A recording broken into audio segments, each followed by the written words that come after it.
Pemirsa kasus COVID-19 sering Bali mewali nguningayang penedunan sahyang rengerahina sedurungnyane kantos satak tali diri. Dapat tanggal 20 September pabawahan kasus kantos penyatusan diri.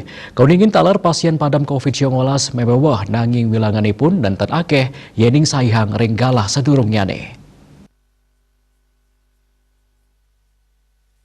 Anut ring data Satgas Penanganan COVID-19 Bali, wilangan kasus kantos 1,5 diri. Dadosnya nih wilangan kasus sani ketampenin Bali, sampun ngelangkungin 1 tali diri. Kauningin talar pawawan pasien padem sangkaning COVID-19 mawawa sio diri.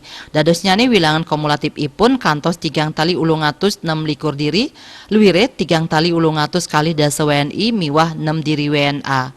Asa punika talar pasien kenak mawawa ngelangkungin wilangan kasus anyar, inggih punika kantos satak nanggu kali dasa diri, dados nyani kuentenan pasien kenak langkungan 1 tali diri.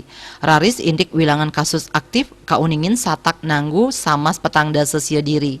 Sampun kasiagayang seketiga rumah sakit rujukan, miwah 364 genah isolasi terpusat, sani wedar ring samian kabupaten kota miwah provinsi Bali.